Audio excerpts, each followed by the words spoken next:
morning to everyone, and I will not greet you one by one anymore.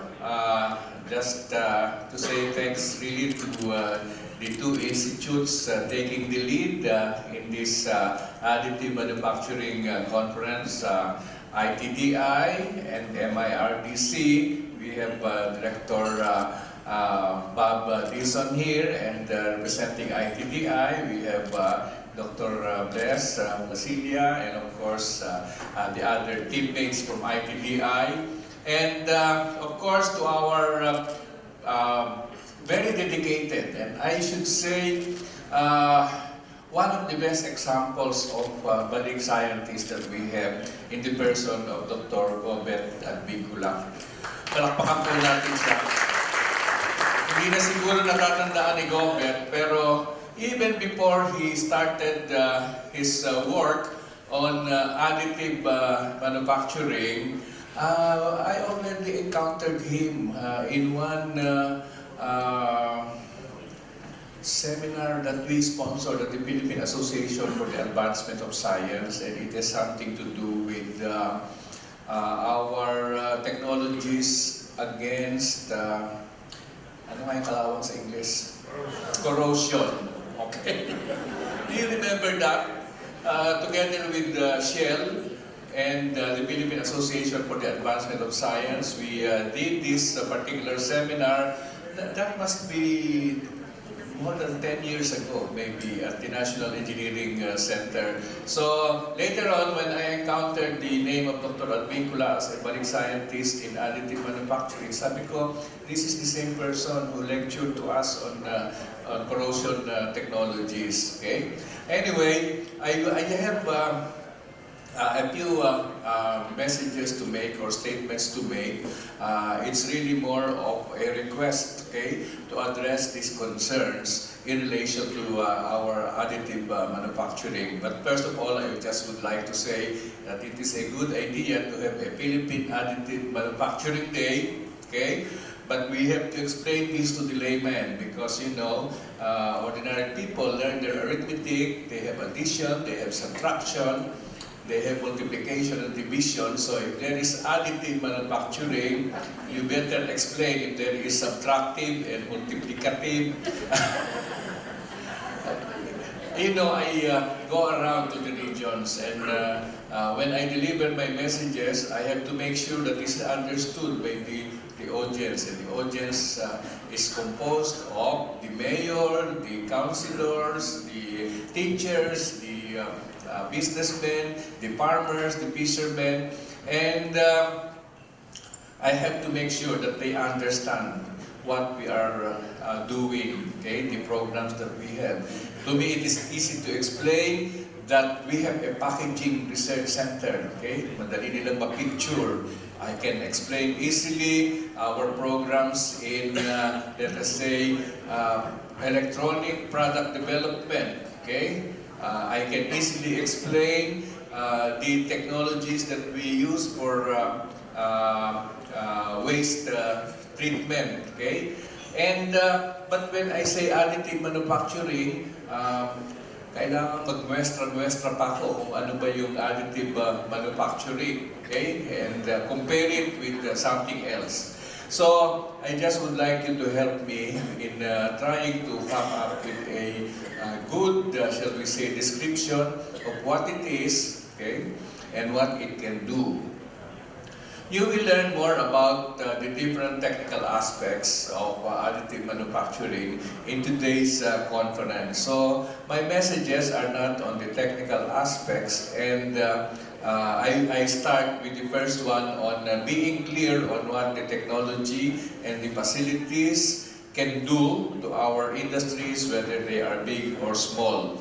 And I like the, in fact, I took a picture of the last slide shown by Dr. Gobet, which lists down the different sectors which can benefit, okay? Immediately, I picked up electronics, packaging, the healthcare industries, the marine industry, the transportation industry, the defense industry, the sportswear industry, among others, okay? To me, these are really I think, very important sectors to assist so that they will become more competitive. Okay? And later on, I will encourage the identification of at least one partner company in each of these industries where we can demonstrate how additive manufacturing can benefit them.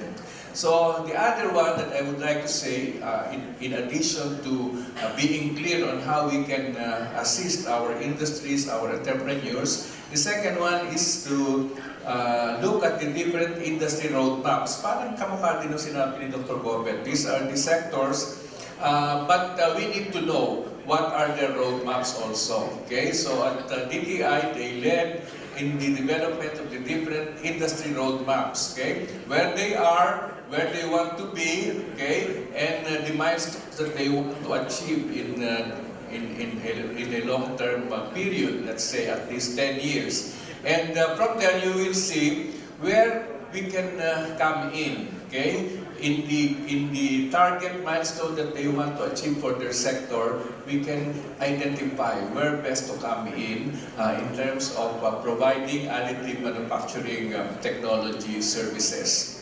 The third one, so the first one is to explain clearly. The second one is to look at the industry roadmaps. In fact, if it is possible, do some kind of a matrix. Okay, so these are the industry sectors, industry sector 1 to 12, and understanding the roadmaps. And then these are the possibilities, how we can come in, different activities and different shall we say interventions through additive manufacturing that we can come in, whether it is in materials development, whether it is in prototyping, whether it is in actual production, okay, and we just put an X, okay, in the matrix. The third one is to relate the additive manufacturing, to the different programs within the DOST or the science sector that we have.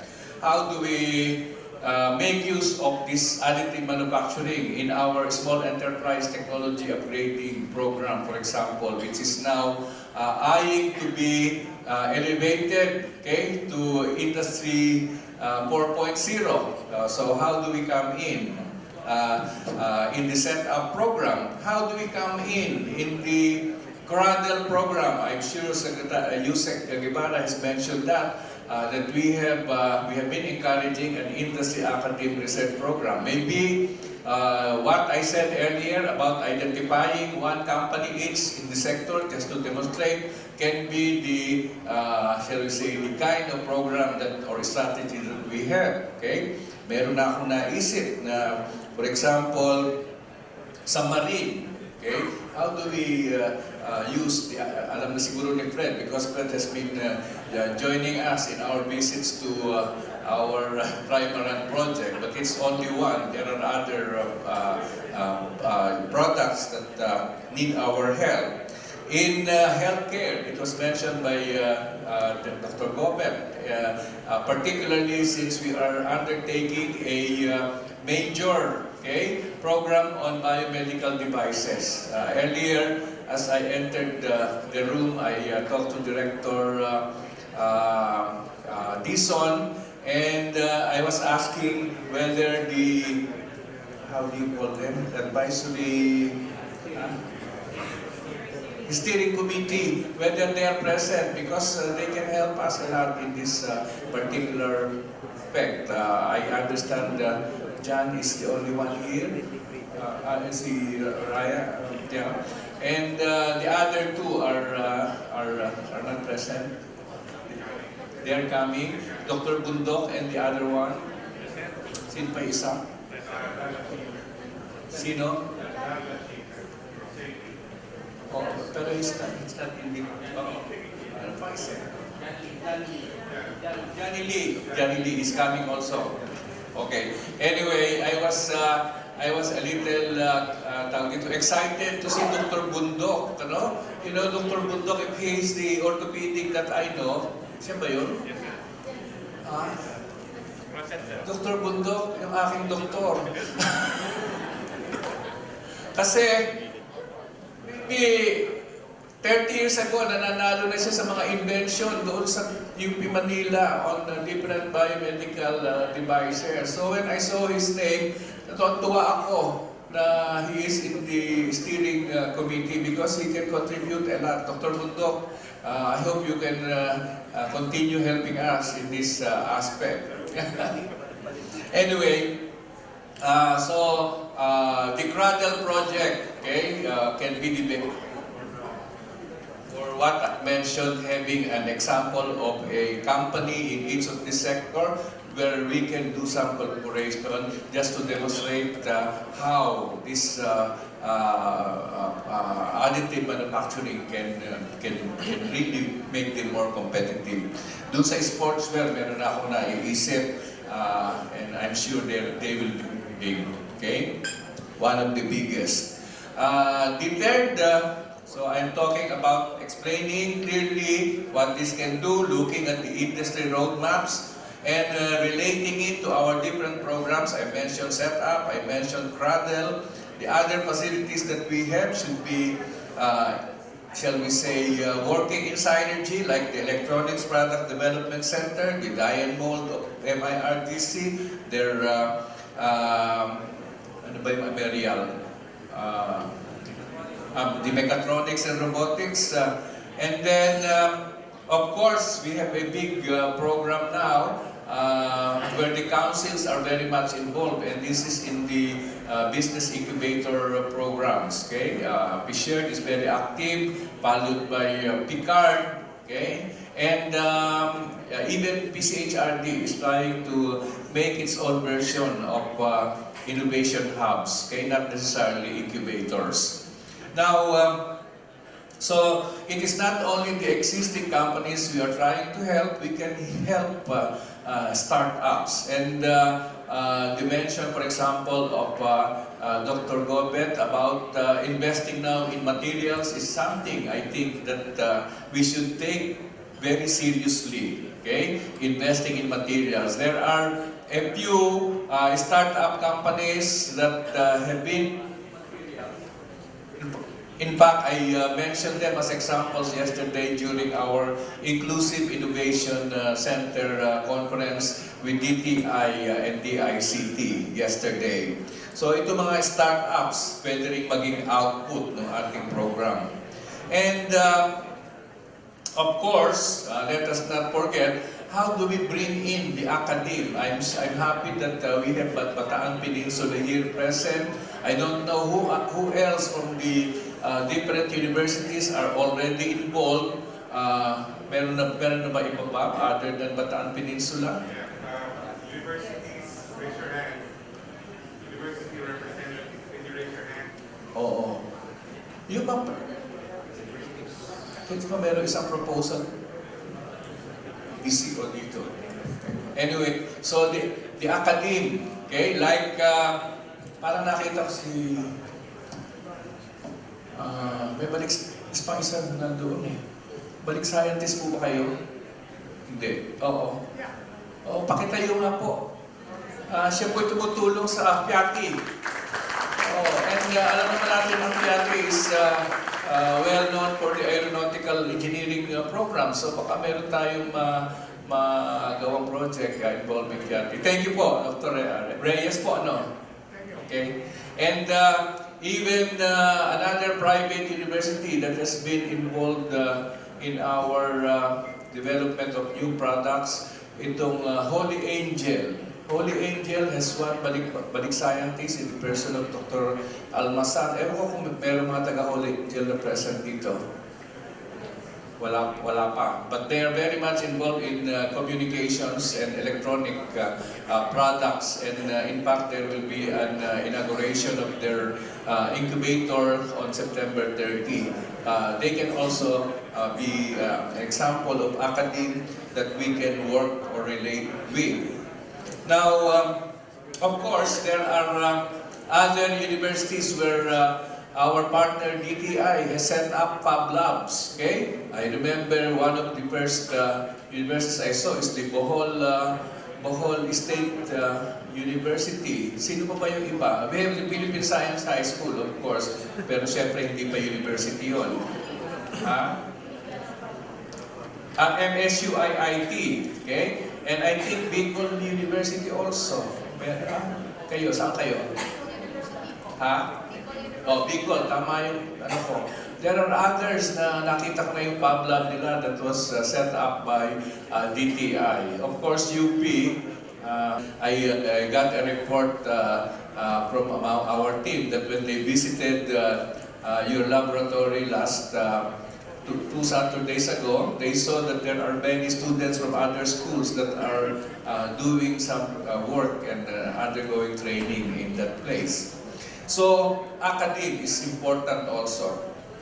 Now, other than that, I think MIRDC and ITDI should already develop their training programs. And these are the short to medium-term training programs, not degree programs, but real training programs that will help, particularly those that are operating fab labs already. Okay, at least they have something to start with, and in cooperation, of course, with our partners from the supplier side, who are very active also in training. Now, maybe the last message that I would like to give is how all of these initiatives can support our goal of getting elevated to a lower, how do you call it?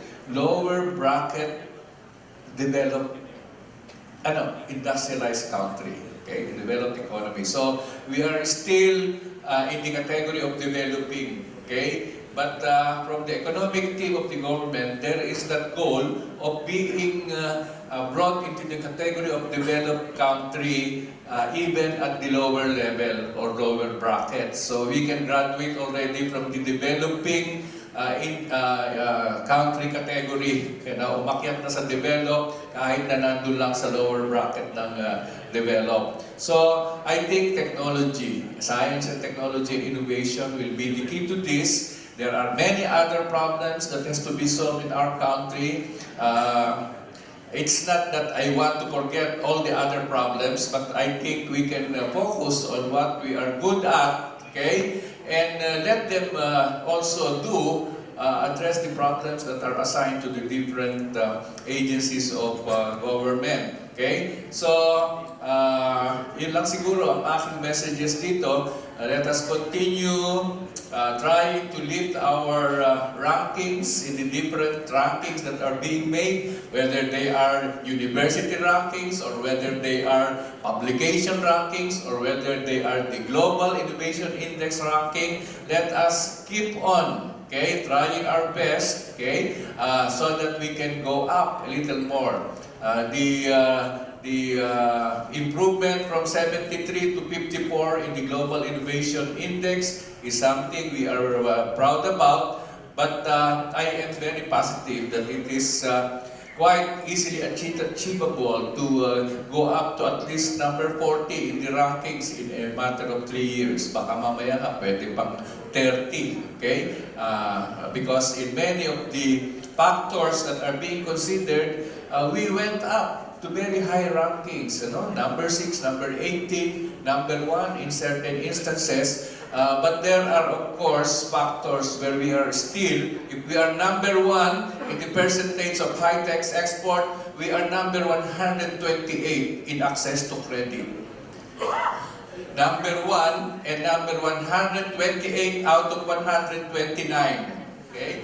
So there are still so many things where we can improve. But there are areas where the scientists and technologists, we cannot really do much about improving credit, except that we can offer some alternatives to this. So anyway, the goal is really to bring us up. Okay?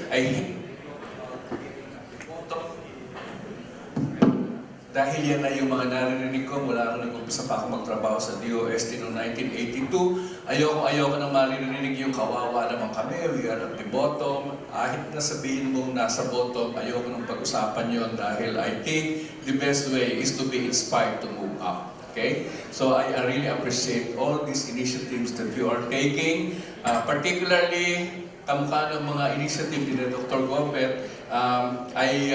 I am really very happy about the developments in our Balik Scientist program. We have many other good models, okay, that we would like to let the public know about our Balik Scientists, and I'm sure that we will have more of them. So, thank you again, and pasensya na kayo at ako ay parang, ano tawag dito, parang robot ako, paglipat-lipat sa iba't ibang estasyon to attend to the different requirements. But I really am happy that we are already at this stage in additive manufacturing. So thank you again, and let's continue to work hard.